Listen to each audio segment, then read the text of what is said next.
नमस्कार, मैं राशि। आप देख रहे हैं सी न्यूज़ भारत। वक्त हो चुका है मध्य प्रदेश और छत्तीसगढ़ बुलेटिन का।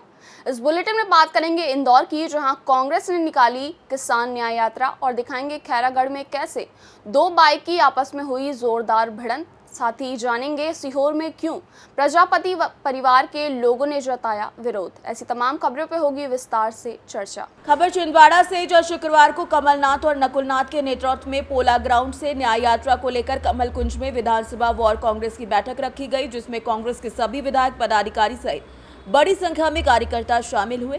इस दौरान सोशल मीडिया पर खबर वायरल हुई कि परासिया विधायक सोहन वाल्मीकि और जिला पंचायत अध्यक्ष संजय पुनहार के बीच जमकर मारपीट हुई, जिसको लेकर परासिया विधायक सोहन वाल्मीकि ने अपने इंटेक रीजनल कार्यालय चांदा मेटा में अपनी सफाई पेश की। उन्होंने मारपीट के बात से साफ इनकार किया है, अलबत्ता तीखी बहस होने की बात कही। उन्होंने बताया कि उन्होंने कांग्रेस की मजबूती को लेकर बड़े निर्णय लेने की आवश्यकता जताई है। ऐसे लोगों से दूर रहने की जरूरत है जो लगातार भाजपा के संपर्क में है। इस मामले में उन्होंने किसी का नाम नहीं लिया। आज की जो घटना हुई है शिकारपुर में मारापीटी, क्या मामला? मारापीटी नहीं हुई। आज इस संस्थापन बैठक थी लोकसभा के बाद में कमलनाथ जी ने हर विधानसभा क्षेत्र की कार्यकर्ताओं की बैठक रखे थे, जिसमें आज परासी विधानसभा के कार्यकर्ताओं की बैठक थी और उस बैठक में संगठनात्मक चर्चा चल रही थी। तो मैंने भी अपनी बात रखा माननीय कमलनाथ जी के सामने कि अब लोकसभा चुनाव होने के बाद में कार्यकर्ता में निराशा थी, हताशा थी, तो अब नए सिरे से हम लोगों को मजबूती से सबको काम करने की आवश्यकता है, ज़रूरत है। मगर ये बात जरूर मैंने कमलनाथ जी से कहा कि कुछ लोग ऐसे भी लोग हैं कि जो कांग्रेस में रहकर बीजेपी से संपर्क में हैं और वो बीजेपी में बड़े बड़े पद में कांग्रेस में हैं और बीजेपी में जाने का रास्ता ढूंढ रहे हैं, पर बीजेपी नहीं ले रही है, इसके कारण फिर वो कांग्रेस में आकर फिर वो अपना स्थान बनाना चाहते हैं। तो ऐसे लोग को चिन्हित किया जाए कि उनकी जगह स्थान निश्चित किया है कि जो ऐसे मौके में हमारे साथ नहीं खड़ा हो रहा है तो कांग्रेस में क्या उनका स्थान होगा, क्या उनकी जगह होगी। तो वो कहीं ना कहीं कांग्रेस को इस बात का ध्यान रखना चाहिए कि निष्ठावान कार्यकर्ता कौन है और स्वार्थवत जो कांग्रेस से जुड़े हैं वो लोग कौन हैं।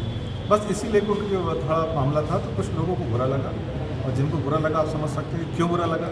बहुत सारे कार्यकर्ता थे, 200-250 कार्यकर्ता थे, किसी को बुरा नहीं लगा, कुछ लोगों को बुरा लगा। तो समझ जाना चाहिए इस बात को कि उनका अपना संपर्क बीजेपी से है और कहीं ना कहीं वो कांग्रेस में रह के भी अपना स्थान बनाना चाहते हैं और बीजेपी में संबंध बनाना चाहते हैं। जैसा कि माननीय कमलनाथ जी ने हमेशा हम लोगों को आशीर्वाद दिया है, उनके कारण ही आज संगठन मजबूती की ओर बढ़ रहा है और जैसा कमलनाथ जी का निर्देश होगा उसका निर्देश हमको सब पालन करते हैं।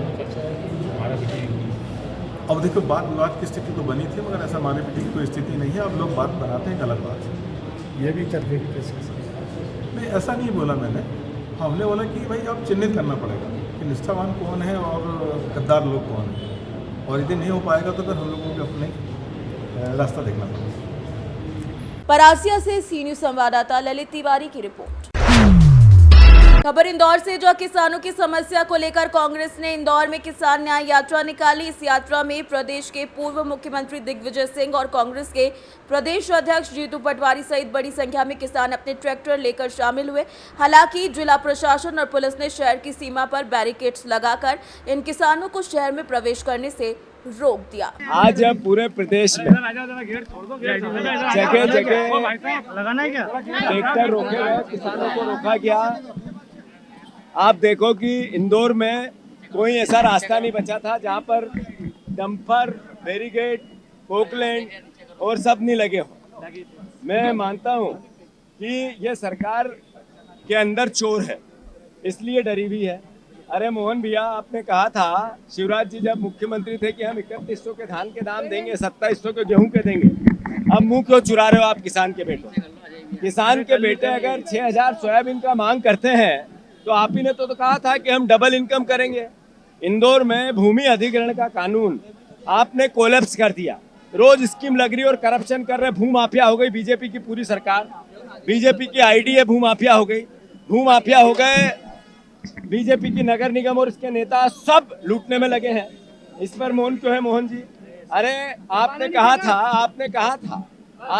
था कि हम डबल इनकम करेंगे किसानों की।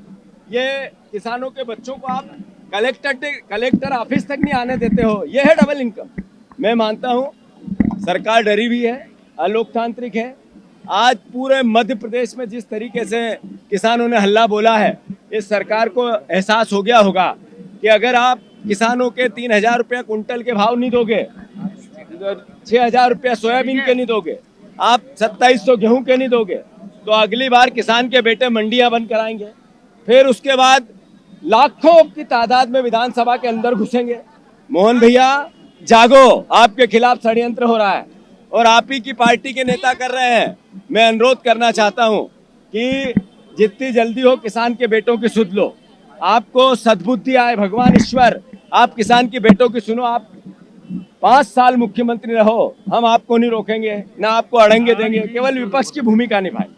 पर आपकी सरकार के अंदर बैठे विभीषणों से बचो और किसानों के हितों में निर्णय लो। मोहन भैया धन्यवाद। इंदौर से सी न्यूज संवाददाता अंकित खरे की रिपोर्ट।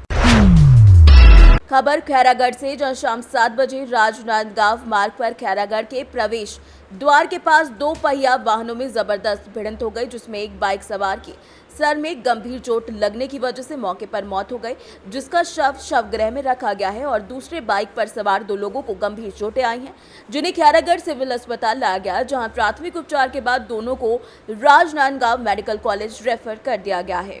खैरागढ़ से सीनियर संवाददाता हेमंत पाल की रिपोर्ट। खबर मध्य प्रदेश के रीवा से, जहां रीवा शहर में ढेका में स्थित ब्रदर्स मेंसवेयर में ग्राहकों के द्वारा क्रय किए गए कपड़ों की दुकानदार से पक्का बिल मांगने पर दुकानदार द्वारा सीधे तौर पर कहा जाता है कि आपको अगर पक्का बिल चाहिए तो उसके लिए 1,000 रुपए से ज्यादा का सामान क्रय होगा, तभी पक्का बिल जीएसटी के साथ दिया जाएगा, और अगर उससे कम में पक्का बिल चाहिए तो 5% ज्यादा जीएसटी देना होगा, तब पक्का बिल मिलेगा। कस्टमर द्वारा पक्के बिल की मांग करने पर कई बार दुकानदार के द्वारा अभद्र व्यवहार और गाली गलौज का सामना करना पड़ता है। अब देखना होगा कि इस खबर के बाद रीवा जीएसटी कमिश्नर के द्वारा क्या कार्यवाही की जाती है। रीवा से सी न्यूज संवाददाता अर्जुन तिवारी की रिपोर्ट। खबर सीहोर से, जहां सीहोर जिले के भेरुंदा तहसील के अंतर्गत आने वाली ग्राम पंचायत सातदेव का मामला है, जहां पर प्रजापति समाज द्वारा विरोध जताते हुए प्रशासन से गुहार लगाते हुए अपने पूर्वजों की जमीन को वापस लेने के संबंधित अधिकारियों से निवेदन किया गया है। क्या नाम है दादा आपका? हेमराज। कहाँ रहते हो? सातदेव जी। क्या मामला है इस रोड को लेकर के? इस रेत के लिए घाट खोद रहे साहब, अधिकारी तहसीलदार पटवारी आके, और ये लोगों ने घाट खोल के और तार फेंसिंग कर दिया साहब। ये जगह क्या आपकी है या सरकारी जगह है? मेरी जगह है, सरकारी था पर जगह मेरी है। मैं आज 40 साल से कब्जा मेरा, पेट पालन करता हूँ, बाल बच्चा पालता हूँ साहब। जबरदस्ती ने घाटों के लिए, ये रेत के लिए इनने रास्ता तोड़ दी। कौन ने बनवाया ये रास्ता? ये लखपति ने बनवाया साहब, जसमन ने बनवाया इनने। अच्छा, रास्ते को क्लियर कौन ने किया है?